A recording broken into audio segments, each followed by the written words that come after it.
A selected group of humans are sent to a mysterious remote island in the middle of the ocean. These humans have somehow evolved into a new race of people known as the Talented. To the rest of the world, they are considered as their only hope in surviving the war between humanity and the alien monsters who have come to Earth to destroy all of mankind. These monsters are now commonly known as the enemies of humanity. The story begins in an unknown year, somewhere in the early 2000s. Our main protagonist is a boy named Nano Nakajima, who lives here on this island among the other talented human race. However, he was apparently born without any talents, and thus leading him to be an embarrassment to the rest of his family, who are quite the opposite. His father had ordered him to leave at once and was sent to this academy to eventually find out his talent, and so he is also far away from his family. This island seems to be some kind of training camp or school for all the talented people and is completely isolated from the rest of the world. The island doesn't receive any communication from the outside world, unless someone calls the teacher from the headquarters, which are the owners of the island and the task force to destroy enemies of humanity. Nakajima is an outcast and a subject of bullying in the class due to his lack of powers, and gets picked on by his peers. One day the teacher introduces two new students to the class, the first being a boy called Kailia Onodira. After a crybaby big mouth named Ijima Mogo, the class brute demands Kailia to reveal what his talent is, but the teacher interrupts him and tells Mogo that his talent remains a secret. This makes Nakajima suspect that he must be very powerful, as those who like to keep their talents a secret normally have the best abilities in the class. After, a pink-haired girl walks in with a bubbly personality and introduces herself as Nana. She doesn't keep anything a secret at all, and immediately tells the other students what her power is, which is mind reading. But not only can she read minds, but she can also dig deep into people's mind and look at their past experiences and memories they had from a very long time ago. She explains how she's always listening to people's inner voices and likes to help those when they are overthinking too much. The teacher tells her to sit at the back of the class, and this happens to be the seat next to Nakajima. She immediately discovers through Nakajima's mind about the rest of the class looking down on him, as that's all he thinks about.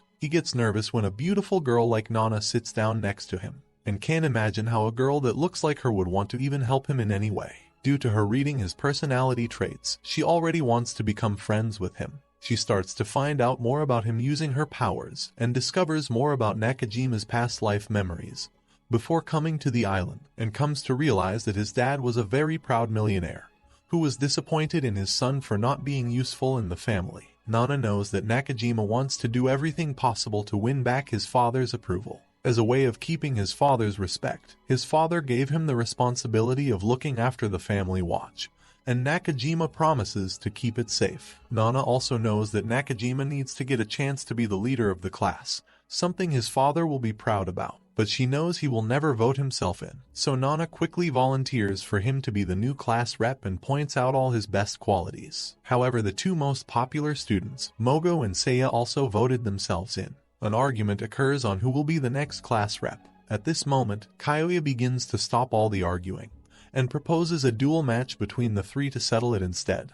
After school, Nana follows Nakajima home and asks if he would show her around the island, as she still feels very new to everything. As Nakajima walks her around, they talk about their past lives before coming to the island. And while talking, Nana nearly fell down, but Nakajima quickly saves her. She tells him that she felt some sort of entity push her away, and they both think it might be one of the enemies of humanity. Later at night, they're both walking back to their dormitories, and Nana brings up Nakajima's relationship with his father. This annoyed him, as they are his personal and private memories that he doesn't want to discuss with anyone. However, she continues to try and understand how he feels, but he gets upset with Nana for bringing up things that are personal to him. She still doesn't understand why it was a problem for her picking him to be the class rep, since that way he can finally prove his leading abilities to his father, which is all he ever wanted. But Nakajima tells Nana that voting him in is pointless, since it's impossible for him to win as he doesn't possess any talent. The next day at school, Mogo the Fire Brute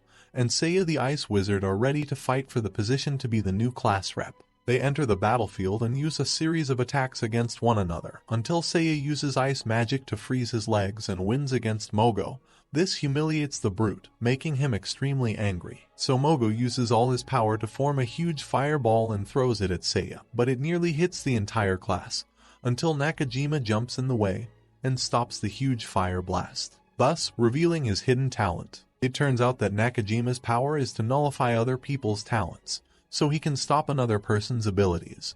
For some reason he kept this a secret as he thinks it's useless compared to other people's powers. However, everyone is shocked by this and thanks Nakajima, and because of what he did, he became the new class representative. Nakajima decides that he should thank Nana for being his only friend in the class and the only person who stood up for him, so they both meet on a mountainside. They begin to talk about the enemies of humanity and the possibility that there was an infiltrator in the school, since these monsters could take any kind of form, even human forms, so even a student could very well be one of these monsters. It is at this moment that Nana's cute persona changes to a dark one, and she eats him off the cliff. Bewildered, Nakajima is holding onto a thin rope for dear life and asks her what is going on. This is when Nana reveals how she's actually a talentless student and isn't part of their talented race. She's actually just a normal human being, and it turns out that the enemies of humanity that the talented students are training to fight against don't actually exist, and there are no giant monsters which they read about in their textbooks. But in reality, the real enemies of humanity are in fact the talented beings. She explains to Nakajima that around 5 years ago, the normal humans got sick of these talented individuals which were rapidly increasing around the world.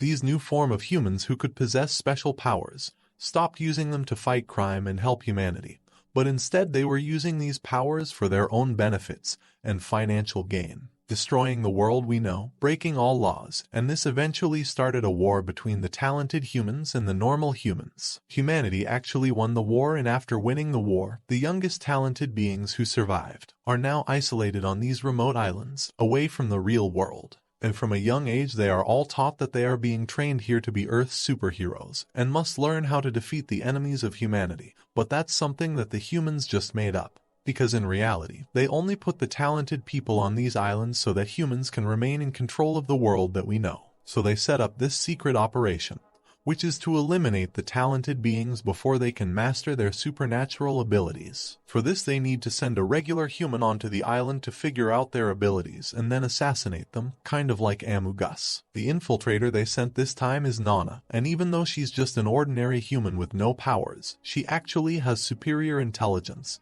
and is a great judge of character. So together with her incredibly good deductive abilities and high IQ, she can easily make the other students believe that she has the talent to read other people's minds, and that way she could blend in with the talented beings. Her mission given by the human headquarters is to find out these talented people's powers and eliminate as many of them as possible. Her first target was Nakajima, but he's now been eliminated, so now she must go on and get the others. The next day the class heads down to the lake, and here Nana gets to witness the true strength of Seiya's freezing abilities, when he freezes the entire lake within seconds. Nana notices how thick the ice was, and can conclude that it will take at least 5 days for it all to completely melt. Later on in class, Nana sits with Seiya and gets some more information about his talent, but meanwhile Mogo is bullying another student. Mogo goes in to punch the victim, but unexpectedly gets knocked down. This happens to be Shibusawa's doing, another talented student who can manipulate time.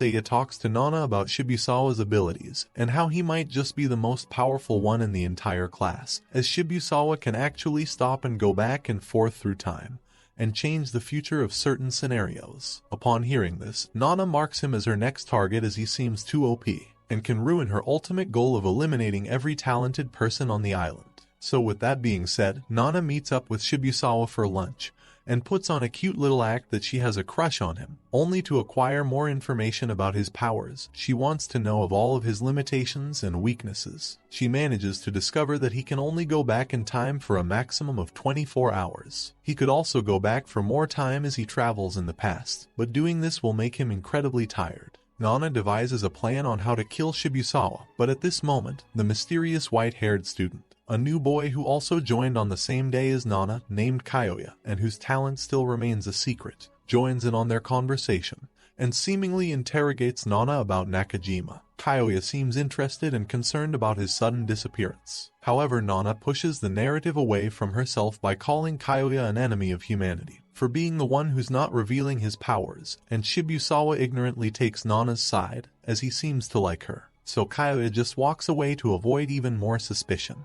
After the interaction with Kyoya, Shibusawa now seems worried about the Nakajima situation, and wants to discover more about Nakajima's sudden disappearance as well. and he tells Nana that he will help to try and find her friend. However, not knowing that this will lead to his ultimate demise, as Nana was able to send him to the exact moment in time when the lake was just being frozen by Satan.